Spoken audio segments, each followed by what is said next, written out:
क्या real estate के influencers आज घर खरीदारों के सबसे बड़े दुश्मन बन गए हैं?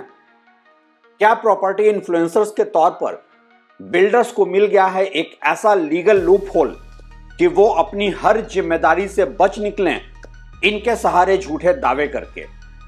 क्या रियल एस्टेट के इन्फ्लुएंसर्स अब वाकई इतने बड़े सोशल मीडिया सेलिब्रिटी बन गए हैं कि इस सेक्टर में कई पत्रकार भी खुद को इन्फ्लुएंसर कहलाना पसंद करते हैं?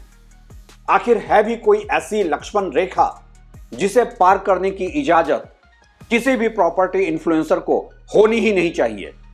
एक ही देश में क्यों है नियम कानून फाइनेंशियल इन्फ्लुएंसर्स के लिए अलग और रियल एस्टेट के इन्फ्लुएंसर्स के लिए अलग?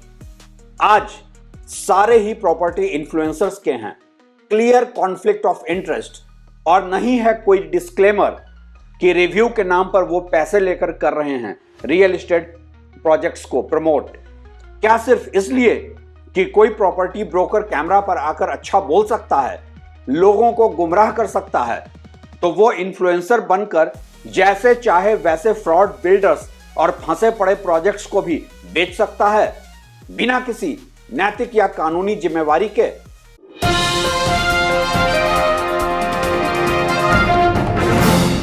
नमस्कार, आप देख रहे हैं ट्रैक टू रियलिटी और मेरा नाम है Ravi Sinha. Real estate influencers को लेकर आज उठ रहे हैं हर तरफ सवाल ही सवाल, और जब आम घर खरीदारों को सोशल मीडिया पे बेखौफ किया जा रहा है गुमराह, तो ऐसे सवाल उठने तो लाजमी हैं।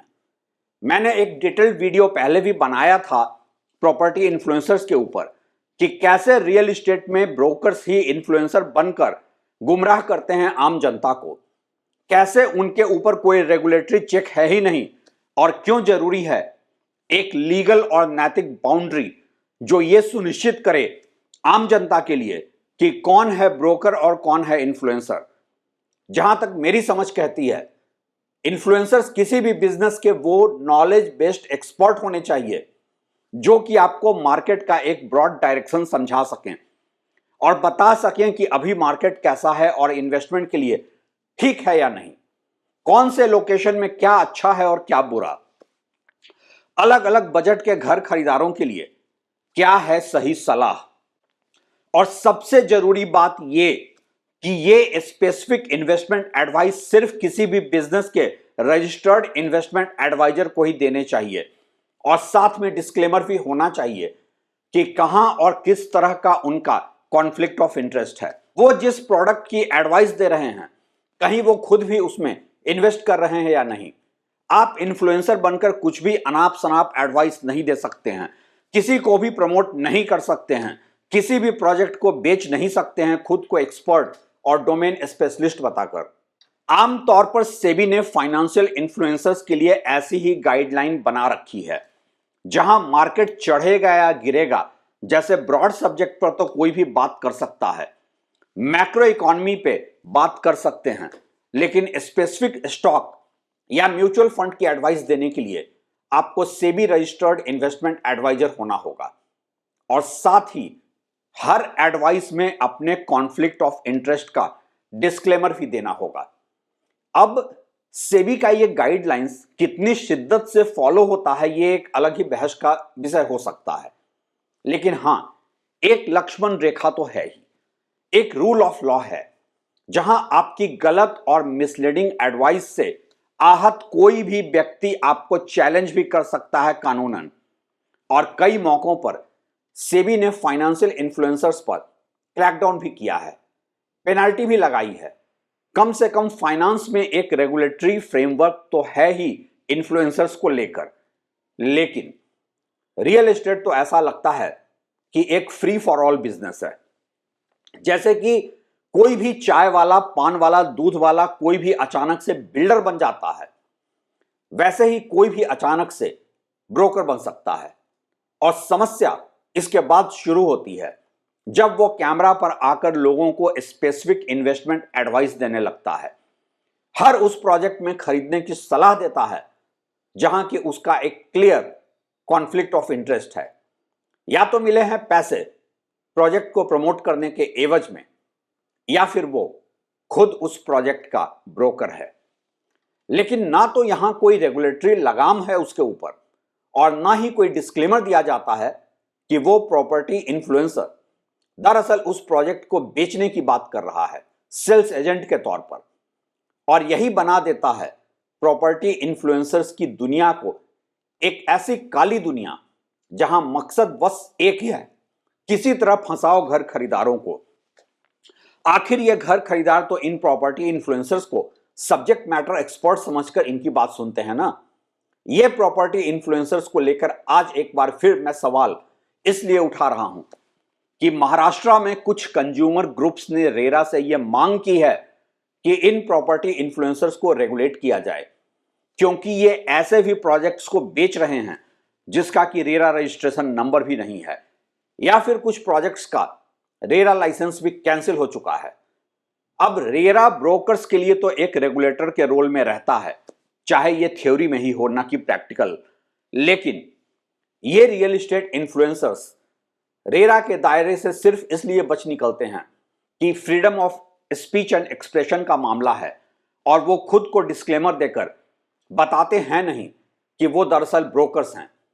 हालांकि प्रॉपर्टी इन्फ्लुएंसर के नाम पर वो बेच ही रहे होते हैं प्रोजेक्ट को, और इसमें अक्सर ही फंस जाता है एक आम घर खरीदार जो नहीं समझता है कि कैसे ये इन्फ्लुएंसर माफिया की दुनिया काम करती है। हां, मैं इसे इन्फ्लुएंसर माफिया की दुनिया ही कहता हूं। महाराष्ट्र और दूसरे स्टेट्स के लिए जिन रेरा ऑफिशियल से मेरी बात हुई है वो भी मानते हैं कि प्रॉपर्टी इन्फ्लुएंसर्स टेक्निकल ग्राउंड पर बच निकलते हैं, और आज जरूरत है कि एक ऐसा स्ट्रक्चर्ड फ्रेमवर्क बनाया जाए जो प्रॉपर्टी ब्रोकर्स को प्रॉपर्टी इन्फ्लुएंसर बनकर आम जनता को गुमराह करने से रोके। इन सारे ही ब्रोकर्स ने अपने यूट्यूब और तमाम सोशल मीडिया चैनल्स बना रखे हैं इन्फ्लुएंसर के तौर पर, और इनमें से किसी का कम्युनिकेशन का कोई बिजनेस ही नहीं है। प्रॉपर्टी इन्फ्लुएंसर्स को लेकर सेबी की तरह का एक फ्रेमवर्क जो फाइनेंशियल इन्फ्लुएंसर्स के लिए है वैसे ही बनाए जाने की आज देश में सख्त जरूरत है। मसलन कि मैं एक पत्रकार के तौर पर रियल एस्टेट कवर करता हूं, प्रॉपर्टी मार्केट की बात करता हूं, यहां तक कि प्रॉपर्टी के प्रोजेक्ट्स का रिव्यू भी करता हूं। यह एक अलग बात है कि मेरे प्रॉपर्टी रिव्यू में 99% प्रोजेक्ट्स खबरों में आते हैं गलत वजहों से। बात चाहे प्रोजेक्ट के डिले की हो या डिफॉल्ट की, या फिर घर खरीदारों के प्रोटेस्ट या शोषण की, और इसलिए मेरे ऊपर अलग अलग बिल्डर्स के कई झूठे मानहानि के मुकदमे भी चल रहे हैं। लेकिन मैं कभी किसी प्रोजेक्ट को प्रमोट नहीं करता हूं। अगर कभी प्रोजेक्ट सही लगने पर उसके यूएसपीज की बात भी बताता हूं तो भी ना तो खरीदने की सलाह देता हूं और ना ही बिल्डर से उसके एवज में पैसे लेता हूं। मेरा तो साफ मानना है कि सिर्फ रजिस्टर्ड मीडिया कंपनी को ही ऐसे रिव्यू की इजाजत होनी चाहिए, और इन इन्फ्लुएंसर्स को किसी और बिजनेस, खासकर ब्रोकरेज या किसी भी तरह का कॉन्फ्लिक्ट ऑफ इंटरेस्ट की कानूनी इजाजत होनी ही नहीं चाहिए। जरा सोचिए कि एक आम इंसान अपनी जिंदगी की सारी कमाई किसी भी ऐसे ही गलत प्रोजेक्ट में लगा देता है क्योंकि उसके ऑनलाइन सर्च में इन प्रॉपर्टी इन्फ्लुएंसर्स के वीडियो में उस प्रोजेक्ट की इतनी झूठी तारीफ होती है। क्या ऐसी फाइनेंशियल गैर जिम्मेदारी आपको कहीं किसी और देश में देखने को मिलती है? उदाहरण के तौर पर चाइना में इन्फ्लुएंसर्स की दुनिया इतनी रेगुलेटेड है कि कोई सोशल मीडिया इन्फ्लुएंसर अपना वेल्थ भी फ्लॉन्ट नहीं कर सकता है सोशल मीडिया पर। यहां मैं यह स्पष्ट कर दूं, मैं कोई सेंसरशिप की वकालत नहीं कर रहा हूं। आपको स्वतंत्रता होनी ही चाहिए कि आप किसी भी रियल एस्टेट प्रोजेक्ट की अच्छाई या बुराई जो समझते हैं उस पर खुलकर बोलें। मैं तो डिफेमेशन लॉज के भी खिलाफ हूं जो ये बिल्डर इस्तेमाल करते हैं पत्रकारों के ऑनेस्ट रिव्यू पर। लेकिन आप स्पेसिफिक इन्वेस्टमेंट एडवाइस नहीं ही दे सकते हैं और ना ही किसी प्रोजेक्ट के कसीदे पढ़ सकते हैं, किसी बिल्डर को मसीहा प्रोजेक्ट कर सकते हैं, और वो भी तब जबकि आपका वहां एक कॉन्फ्लिक्ट ऑफ इंटरेस्ट है। आप उस रियल एस्टेट को नहीं प्रमोट कर सकते हैं जो रेरा रजिस्टर्ड ना हो या फंसा पड़ा हो जहां बिल्डर ऑलरेडी डिफॉल्ट कर चुका हो। और सबसे जरूरी बात यह कि आपके प्रॉपर्टी इन्फ्लुएंसर के तौर पर काम करने का कोई कॉन्फ्लिक्ट ऑफ इंटरेस्ट नहीं होना चाहिए। सबसे बड़ा सवाल तो आज यह है कि क्या हमारी सिस्टम में ऐसा हो भी पाएगा। यहां तो रेरा, जिसे रियल एस्टेट रेगुलेटर के तौर पर लाया गया था, वो खुद लाचार दिखता है बिल्डर्स और ब्रोकर्स को ही रेगुलेट करने में।